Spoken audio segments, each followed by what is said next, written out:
Bonjour à tous et bienvenue sur Rouge et Blanc pour ce nouvel épisode consacré au fonds de dotation Le Poids du Vivant. J'ai le plaisir de recevoir son créateur Franck Couturieux. Bonjour Franck. Bonjour Thierry. Et Laurent Théophile, son directeur opérationnel. Bonjour Laurent. Bonjour Thierry. Alors, Le Poids du Vivant a pour objectif de revitaliser cette biodiversité essentielle à notre survie et à notre émerveillement. Mais avant de parler du fonds de dotation, nous allons mieux faire connaissance. Franck, vous êtes issu du monde entrepreneurial, à la tête d'une PME de 260 personnes. Ça, c'était avant de créer le fonds de dotation. Exactement, ça c'était avant. Ça s'est arrêté il y a un an, donc j'ai 59 ans. J'ai une longue carrière de chef d'entreprise pendant 32 ans, jusqu'à quitter ma société l'année dernière. Tout ça a démarré dans le domaine des portes et fenêtres, dans lequel étaient mes parents. Moi, j'ai fait des études d'ingénieur pour ne pas travailler dans les fenêtres, et il se trouve que j'ai démarré ma carrière là-dedans. J'ai créé une première société de fabrication de fenêtres PVC en 92, où j'ai découvert qu'il n'y avait pas de logiciel du tout dans ce métier-là, donc j'ai créé le logiciel qui allait bien. J'avais la connaissance du métier, j'avais ma formation d'ingénieur, donc je savais exactement à quoi devait ressembler ce logiciel. Et donc je l'ai créé dans les années 90. Ça pouvait intéresser toute la profession, donc j'ai fini par quitter ma société pour créer ma société d'édition de logiciels, cette fois, qui s'appelle Elsia, à l'ouest de Lyon. Et voilà, c'était le tout premier logiciel dans la fenêtre. J'étais tout seul au début. Quand j'ai quitté l'année dernière, on était 260. C'était une belle histoire. Quelle fonction pour ce logiciel métier ? Il servait à faire tout le calcul des fenêtres. C'est quelque chose d'assez compliqué. Les fenêtres, c'est sur mesure, il n'y a pas de standard. Chaque millimètre, il y a une nouvelle fenêtre. Donc elle permet de tout calculer, toutes les contraintes, les types de vitrage, les coloris, les combinaisons d'options entre elles. Et donc de faire des beaux devis et de permettre à des gens qui ne sont pas techniciens de la fenêtre, donc qui ne connaissent rien à la limite, j'ai envie de dire, de faire un devis sans se tromper.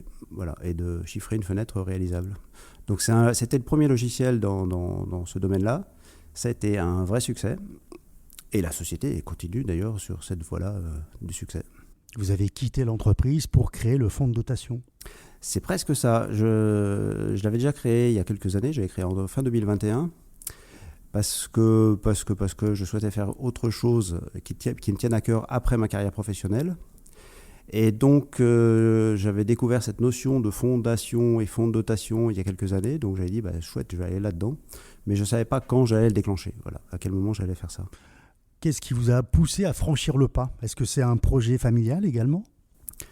Le fonds de dotation est effectivement à la base un projet familial. Dès le début, j'avais dit ça permettra de faire quelque chose de sympa avec ma femme, avec ma fille, dont elle pourra peut-être s'occuper plus tard quand elle sera plus grande. C'était ça. Et puis, ce qui m'a fait franchir le pas, c'est en 2023, pour moi, où j'ai fait la CEC, la Convention des entreprises pour le climat du bassin lyonnais. Donc on était pas mal d'entreprises à faire cette convention et ça m'a permis de voir à quel point il y avait un manque notamment sur le vivant et sur la biodiversité. Et de par mon expérience passée, je savais exactement comment faire ça, et notamment en utilisant mon fonds de dotation.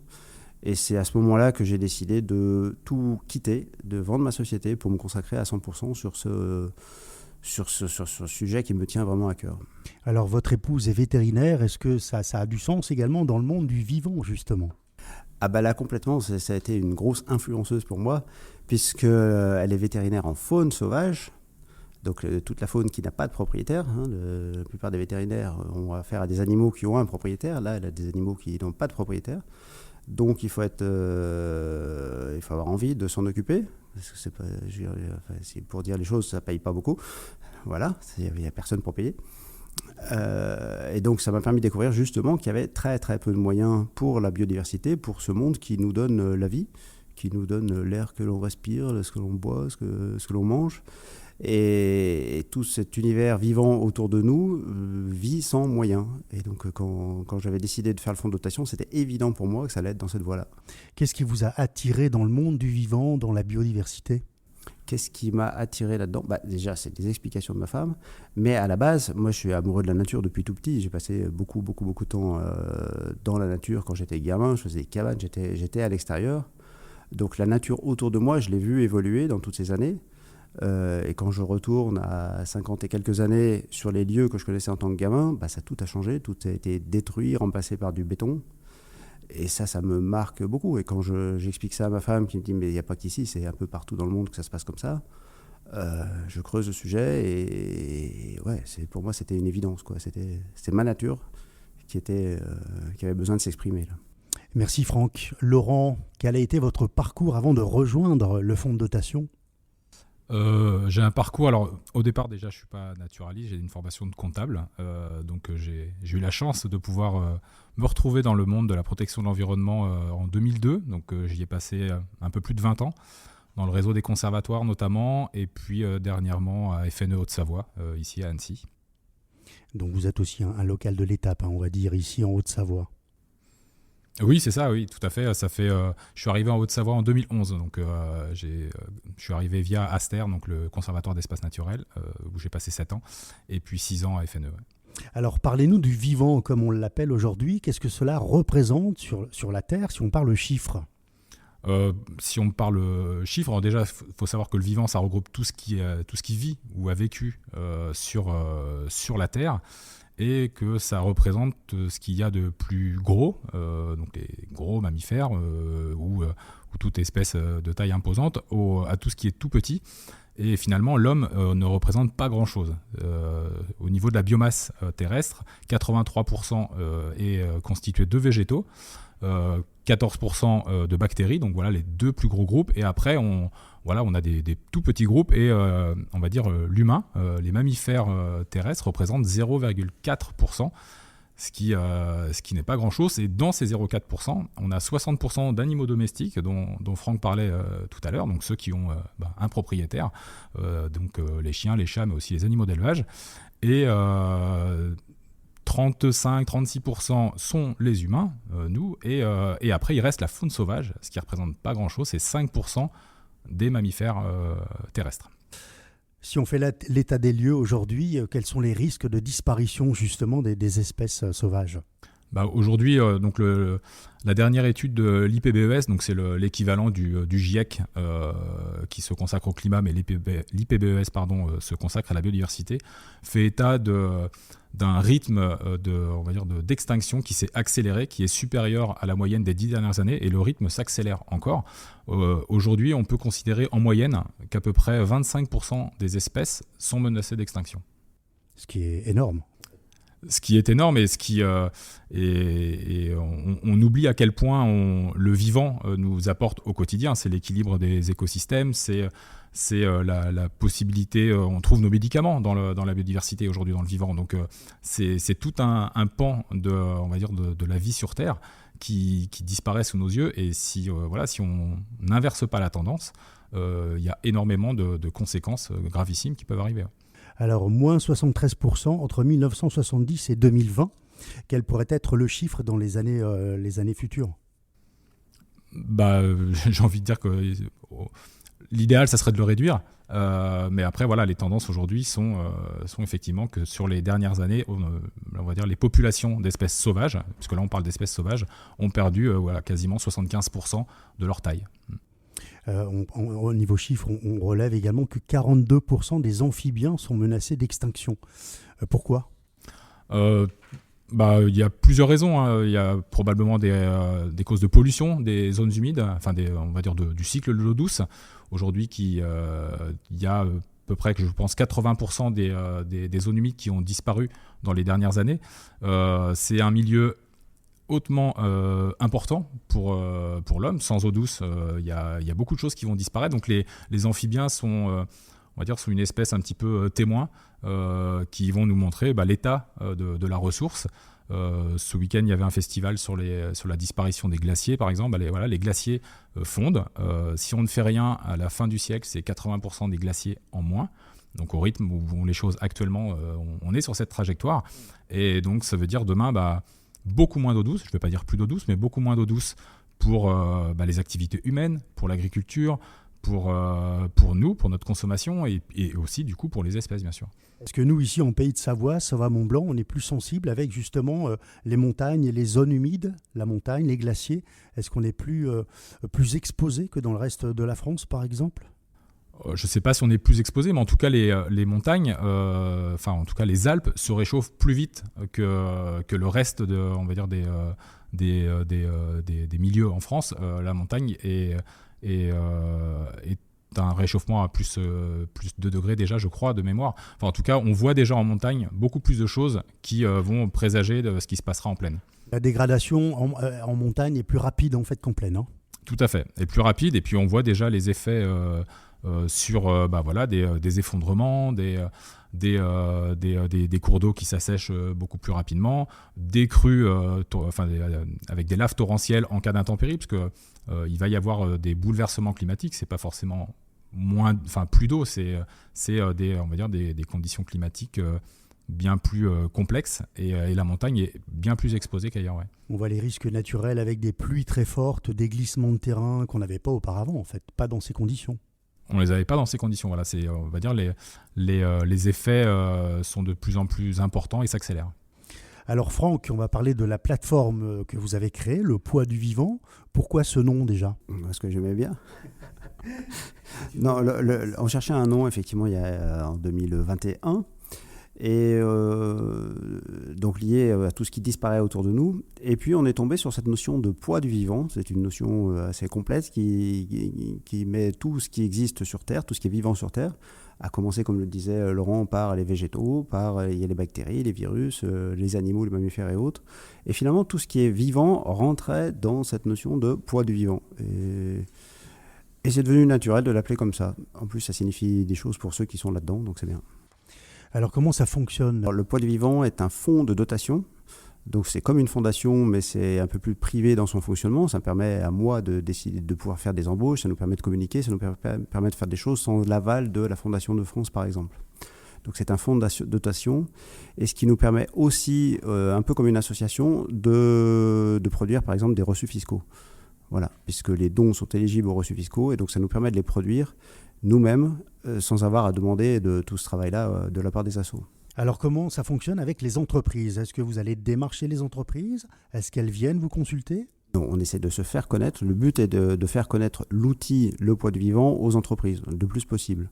Donc après, si une entreprise qui souhaite comprendre comment on fonctionne, comment ça se passe, qu'est-ce que c'est que le mécénat, elle peut nous contacter, on va lui expliquer exactement comment ça se passe. Mais on ne va pas aller démarcher les entreprises. C'est pas le but du tout. On ne va pas forcer la main à qui que ce soit. Est-ce que ça concerne tout type d'entreprise, par exemple ?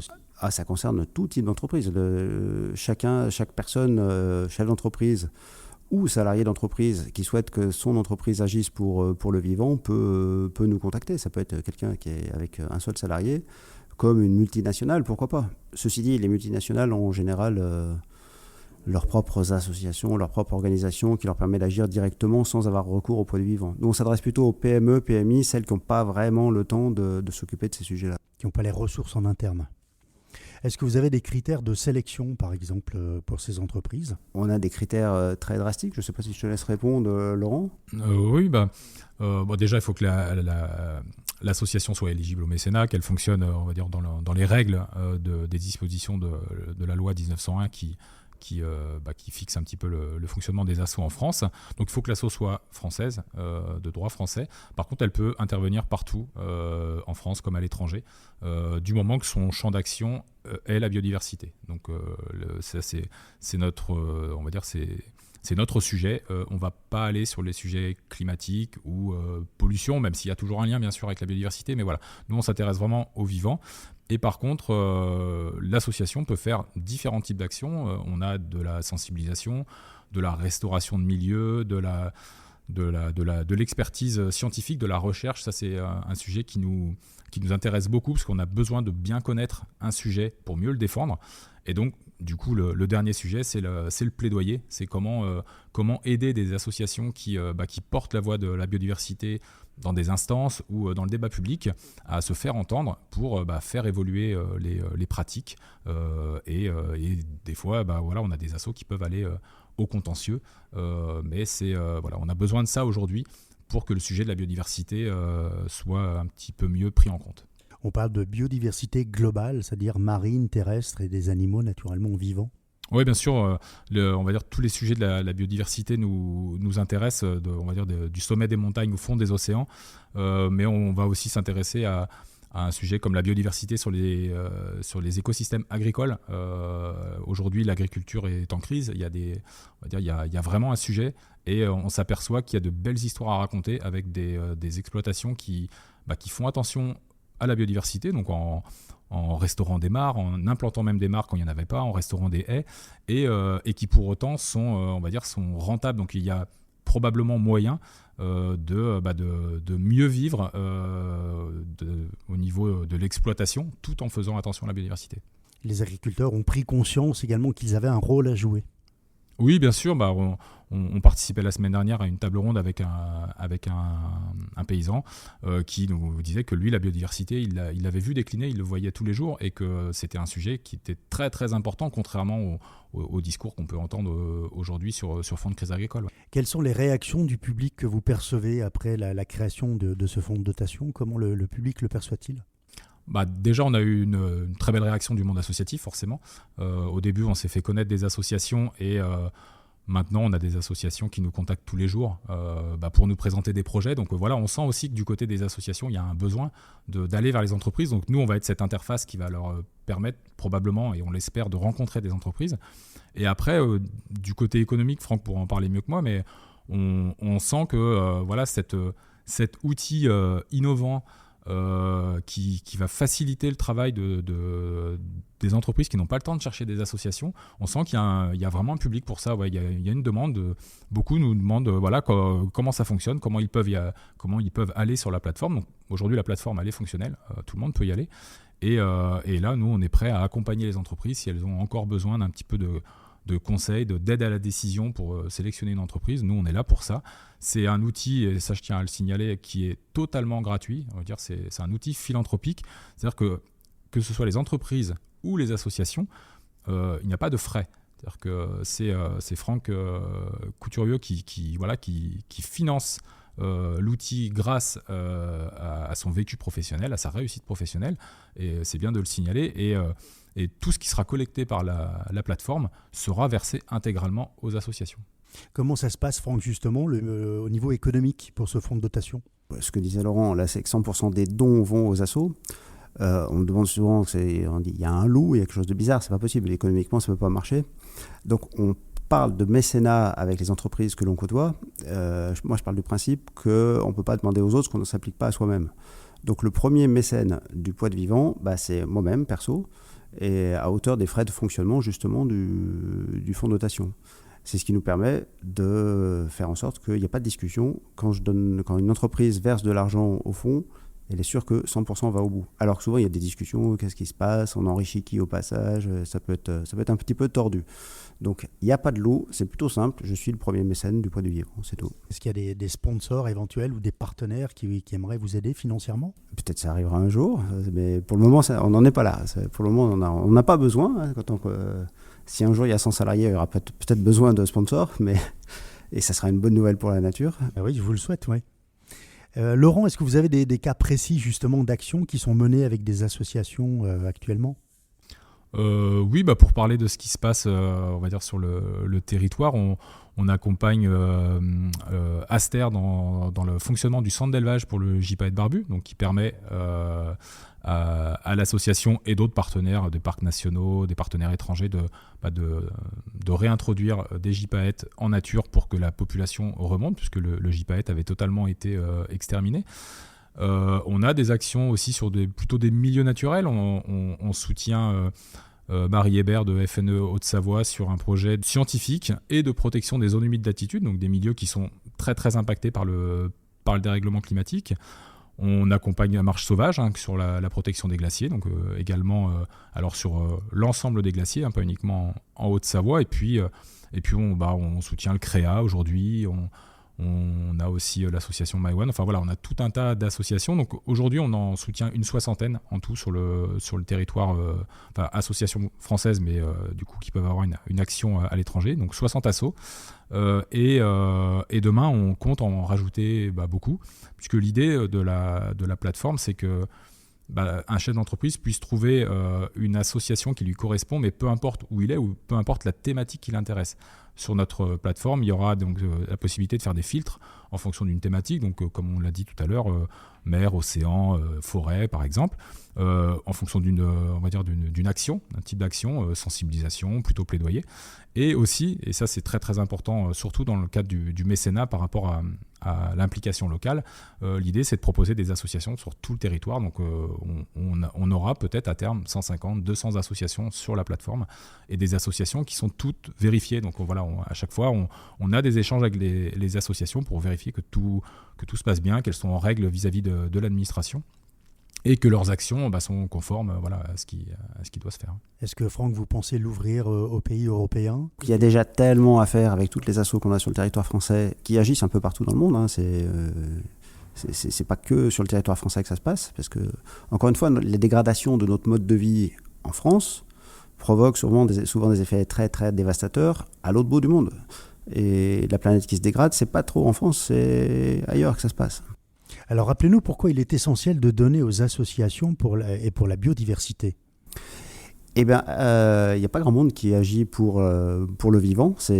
Quand j'ai voulu agir moi-même avec mon entreprise, quand j'ai souhaité avoir un impact via mon entreprise sur la planète, j'ai eu du mal à trouver des projets. C'était vraiment le truc pas simple. Même à penser personne s'en occupait, tout simplement. Jusqu'à ce que je trouve une association qui me mette finalement le pied dans ce monde associatif. Et là, j'ai découvert ce que j'appelle un monde parallèle. Voilà, c'est un monde complètement parallèle au monde de l'entreprise. Et donc, deux parallèles ne se croisent pas. Donc, on n'avait aucune chance de les croiser. Et j'ai eu la chance de pouvoir basculer et découvrir cet autre monde qui est, j'ai envie de dire, un monde merveilleux. Enfin, c'est un monde avec plein de chouettes projets biodiversité. Il y a des centaines d'associations qu'on n'imagine pas du tout et qui font un travail remarquable sur tout un tas de sujets.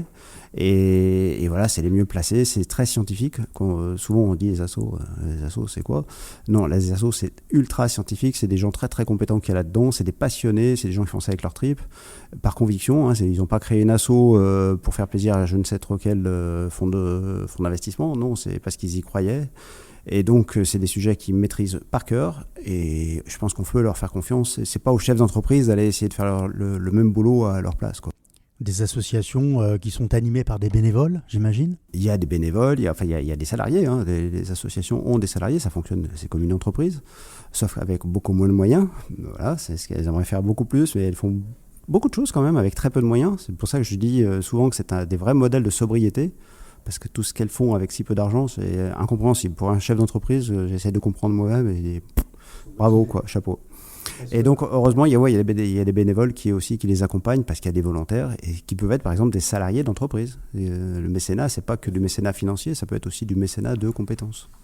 Est-ce que vous avez des contacts avec les autorités, par exemple, ministères éventuels à Paris ? Est-ce que des élus Nous, non. portent une attention particulière ? Pas du tout. Donc, certains, avec le monde des associations, oui, ça c'est clair, ils sont en contact.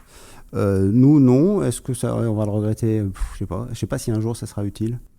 Ouais, je pense pas que ce soit utile. Chacun son rôle. Nous, notre mission, ça va être pas réconcilier, mais en tout cas, faire se rencontrer des entreprises et des associations. Et donc les associations auront une mission de porter la voix de l'environnement devant les politiques, les élus et autres. Chacun son rôle. Ça vous permet également de conserver une certaine indépendance ? Complètement. Et puis les politiques, dans ce qu'on voit aujourd'hui, la biodiversité, le vivant, etc., c'est pas la priorité, c'est même plutôt le sujet à détruire ces derniers mois. Là, donc, Alors pourquoi est-il essentiel que les entreprises s'engagent à vos côtés ? Nos politiques, je crois qu'on ne peut pas trop compter dessus pour nous donner des directives et prendre les bonnes décisions. Le particulier, ils ont envie de faire beaucoup de choses, mais il n'y a pas beaucoup de moyens, alors que le monde de l'entreprise, c'est le monde qui crée notre monde économique, notre vie quotidienne. C'est le monde qui dégage des profits aujourd'hui, donc c'est les entreprises aujourd'hui qui ont le plus de moyens pour agir de façon élargie. C'est pas que pour le vivant, c'est aussi pour des domaines sociaux, comme ça se passe déjà aujourd'hui. Mais les entreprises sont, à mon goût, à mon avis, les mieux placées pour agir pour la planète. Voilà. Vous pensez que les entreprises s'intéressent de plus en plus au sujet ? Alors, est-ce que je dis oui ou est-ce que je dis non ? Elles ont envie de s'intéresser à des choses. Elles ont compris, en tout cas, qu'il y a des problèmes avec le climat, avec le réchauffement climatique, que notre planète se transforme en énorme décharge à cause des déchets. Ça, elles ont compris. Par contre, le sujet biodiversité, ça reste loin quand même. C'est un sujet qui est méconnu. c'est incompréhensible parce que c'est ce qui, encore une fois, c'est ce qui nous fait vivre, c'est ce qui nous a donné la vie. Enfin, ça devrait être notre première préoccupation. C'est ce qui va faire vivre nos enfants. Mais non, c'est un sujet méconnu, quoi. Il y a un problème d'information, un manque. Il y a un problème d'information, puis de sensibilisation aux problèmes de la nature. Parce qu'il faut déjà la connaître, puis après connaître ses problèmes. Et là, ouais, on a un vrai souci là-dessus, oui. Donc ça, c'est la base de ce qu'on essaie de faire. C'est vrai que dans les médias en général, il y a peu d'émissions consacrées au sujet, spécifiquement, malheureusement. Ah bah oui, la biodiversité, c'est le parent pauvre du monde de l'entreprise, complètement. Ça devrait être une priorité. Ça devrait, c'est ce que j'ai dit, ça devrait être une priorité. Et donc ça fait partie de nos actions, avant de déclencher du mécénat, il faut déjà expliquer ce que c'est que la biodiversité et ses problèmes. Ensuite, il faut expliquer ce que c'est que le mécénat. Et puis ensuite, il faut inviter à connaître le poids du vivant qui facilite toutes les actions que les entreprises pourraient faire. Pourtant, elles pourraient en tirer de nombreux bénéfices, ces entreprises. Et on ne peut que en tirer des nombreux bénéfices. Et c'est uniquement ça. C'est la fierté déjà d'agir pour des choses qui nous concernent directement, qui concernent nos enfants, dont nos enfants seront fiers demain. Ça, c'est la première des fiertés que l'on peut avoir. L'autre bénéfice, il est dans... Alors moi, quand je l'ai fait avec ma société, le premier bénéfice, ça a été les recrutements. Les jeunes, aujourd'hui, ont des valeurs et ont envie de bosser dans une société qui a des valeurs. Et le fait de communiquer sur ce qu'on faisait a attiré des talents qui disaient « je ne sais pas ce que vous faites, mais j'ai envie de bosser pour vous ». C'est un critère important aujourd'hui. C'était le premier effet. Enfin, ça coûte beaucoup moins cher finalement qu'un cabinet de recrutement et ça rapporte beaucoup de personnel compétent en plus. Voilà. Donc voilà, en termes d'image, ça a un bel impact aussi. Ça peut montrer, si je prends encore mon cas, on n'était pas qu'une boîte de logiciels qui fait du commerce et de l'administratif, on a aussi des valeurs humaines et ça permet de parler d'autres choses à nos clients qui découvrent que notre boîte, c'est pas, comme je disais, un robot qui fait des logiciels, c'est des humains et qui pensent à demain et à la vie de nos enfants. Alors Laurent, les enfants, justement, est-ce que les jeunes sont sensibilisés plus que les adultes à la biodiversité ? Je sais pas. Moi, j'ai bien vécu. Depuis que je suis dans le monde associatif, tous les projets d'éducation à l'environnement. Enfin, il y en a de plus en plus avec des nouvelles typologies d'animation. Donc, on sent que les jeunes ont, je pense, tout ce qu'il faut pour comprendre qu'il y a un enjeu. On les met plus facilement dans la nature assez jeunes. On a des beaux projets d'ailleurs là-dessus, sur la classe du dehors par exemple, où on va les mettre un petit peu plus au contact de la biodiversité et de la nature.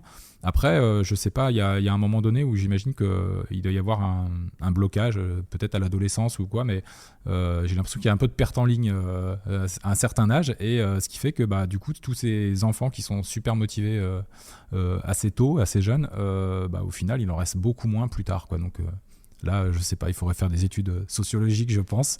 Mais oui, j'ai l'impression que en fait, on ne peut pas miser que sur la sensibilisation et que sur la sensibilisation des enfants. Aujourd'hui, la sensibilisation des adultes est aussi importante et parfois, c'est plus du plaidoyer que de la sensibilisation, pour fouiller un petit peu tout ça. Moi, je dirais que les enfants sont moins sensibilisés, moins au contact de la nature aujourd'hui, très, très, très, très clairement. Hein. Moi, j'étais tout le temps dehors.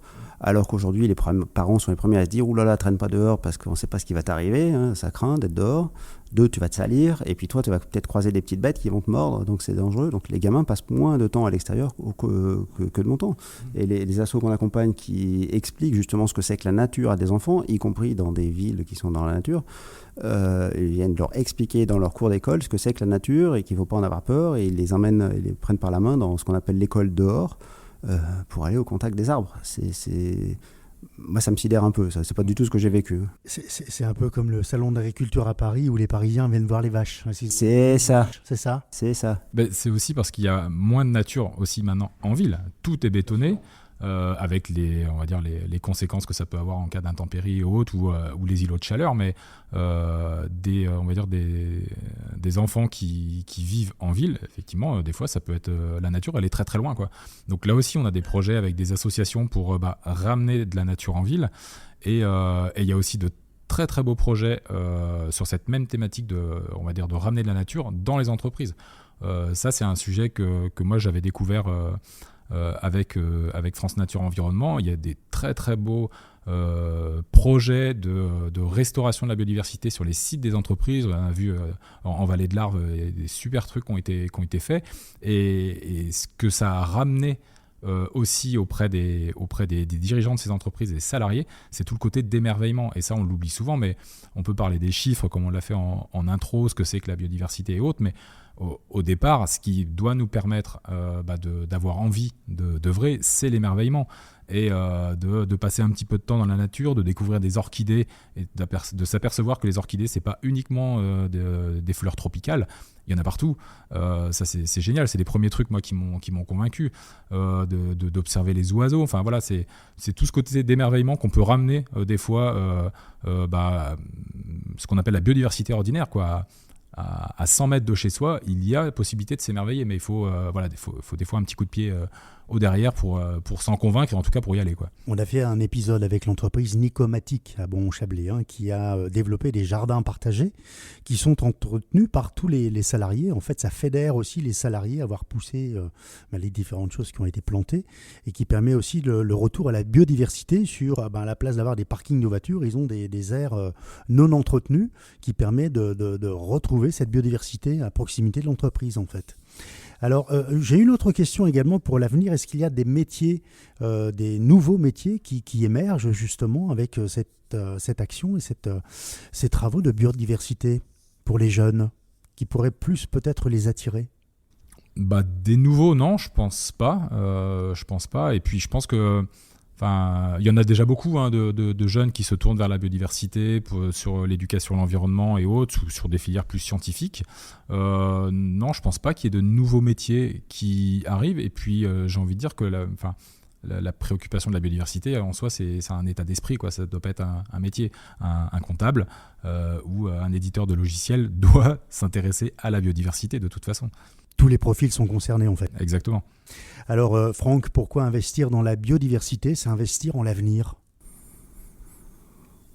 Pourquoi c'est investir en l'avenir ? Mais parce que c'est toute notre vie. Enfin, encore une fois, on peut agir pour, comme on le fait pour le climat, pour le carbone, pour les déchets, parce qu'on nous en parle beaucoup de tout ça. Mais ça va pas rendre... Si on arrive à contenir le réchauffement climatique grâce à tout ça, tant mieux, on va pas cuire. Mais s'il n'y a plus rien de vivant autour de nous et qu'on n'a plus rien pour exister, il fait bon, la température est la bonne, mais on est tous morts, ça sert à rien. Donc on devrait agir pour la nature. Agir pour le vivant, ça revient aussi à agir pour les problèmes de réchauffement climatique, parce que les forêts absorbent du carbone, les océans absorbent du carbone, produisent de l'oxygène. Donc c'est une grosse partie du réchauffement climatique pourrait être solutionnée si on faisait attention à la nature et aux vivants autour de nous. Alors qu'agir pour le réchauffement climatique, ça ne réparera pas du tout la nature. Au contraire, aujourd'hui, on a plutôt tendance à la détruire pour créer des solutions de décarbonation. Ça devrait être une priorité, en fait. Pour moi, c'est la priorité. Ça devrait être en numéro 1. Sauf qu'on n'y comprend rien, on n'y connaît rien. Et donc, c'est pas facile. Je dis souvent que pour tous les problèmes de carbone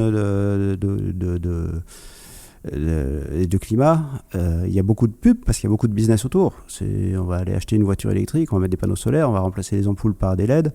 Il y a plein de choses à faire comme ça, où il y a des grandes pages dans les magazines pour dire achetez mon truc, on va décarboner la planète. Bon.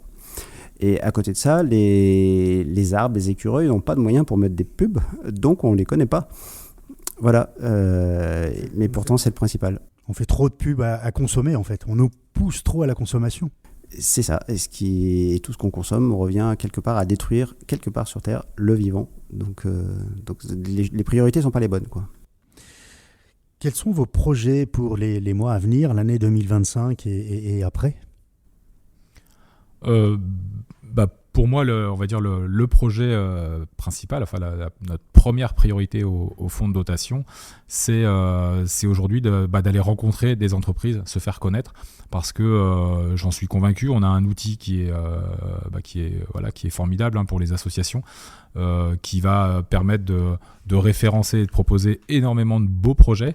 Mais si demain on n'a pas des entreprises qui nous font confiance et qui utilisent cette plateforme, ça sera une très belle coquille vide ou un très bel outil mais qui ne fonctionnera pas. Donc non, aujourd'hui, tout le monde nous dit que c'est une bonne idée, que ça va simplifier les choses. Donc il faut qu'on trouve ces entreprises qui ont envie d'agir, et ça je suis convaincu, il y en a beaucoup. Donc voilà, il faut qu'elles nous connaissent, qu'elles nous voient, et puis derrière que la plateforme vive. Vous étiez ce week-end à Bourg-Saint-Maurice sur la journée mondiale des glaciers. Vous êtes ce soir avec l'association IDE. Vous venez démarcher ou en tout cas communiquer auprès de ces associations qui agissent auprès des entreprises également. Oui, tout à fait. Étant habitant en Haute-Savoie, je connais le réseau IDE, je vois ce qui s'y fait depuis quelques années.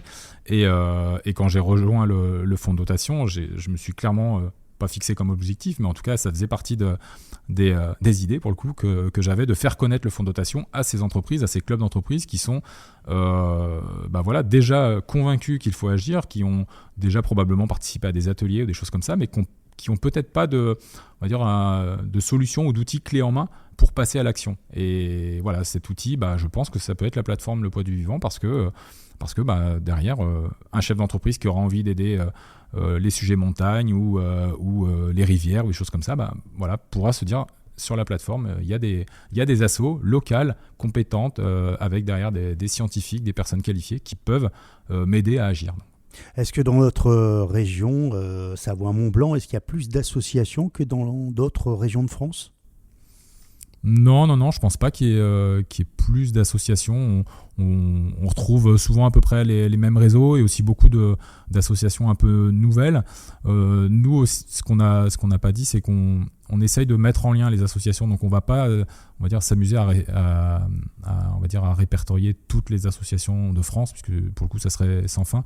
Donc on essaye de voir quelles sont les associations qui peuvent travailler ensemble, parce que pour le coup il y a des très très beaux projets à construire avec plusieurs associations qui ont chacune leur spécificité, leurs compétences, leur domaine de prédilection.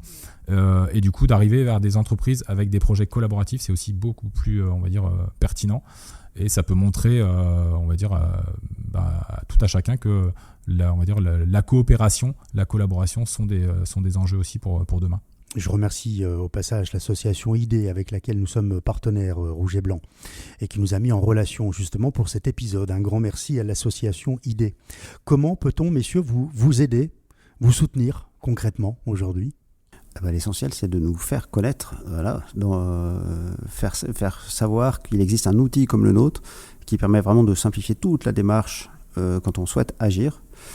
Mais en amont de ça, c'est le maximum de sensibiliser les entreprises. Donc on a besoin de tout un tas d'acteurs qui viennent sensibiliser. On a besoin que les entreprises comprennent qu'il y a des problèmes, comprennent qu'une des solutions, c'est justement les assos sur le terrain qui font un boulot formidable, et que le mécénat est un vrai outil pour accompagner ces assos. Voilà. On a surtout besoin de nous faire connaître et de connaître notre action. La plateforme est en ligne, Laurent ? Oui, la plateforme est en ligne, fonctionnelle. Si les entreprises ont des questions, nous sommes disponibles. Nous sommes aujourd'hui 2 salariés prêts à aider les entreprises à trouver la bonne association. Il y a déjà des filtres qui sont possibles sur le site, mais voilà, on est disponible. Et demain, toutes les entreprises qui le souhaitent peuvent soutenir des associations en France en à peine 5 minutes de temps. C'est faisable. On rappelle l'adresse www.lepoidsduvivant.org. C'est bien ça. Et sur les réseaux sociaux, sur LinkedIn et Instagram naturellement. Je vous remercie, messieurs. Merci beaucoup. Et à bientôt pour parler du développement du fonds de dotation. C'est ça, quand on dépassera les 100 salariés, on se revoit. Rendez-vous est pris. Merci, messieurs. Merci. À bientôt. Vous avez aimé cet épisode ? N'hésitez pas à nous mettre une étoile, à donner votre avis sur les plateformes de podcast et partager nos épisodes sur les réseaux sociaux. Si vous désirez nous proposer un invité, une idée d'épisode sur la biodiversité, n'hésitez pas à nous écrire. Abonnez-vous à Rouge et Blanc pour être informé des nouveaux épisodes. À bientôt.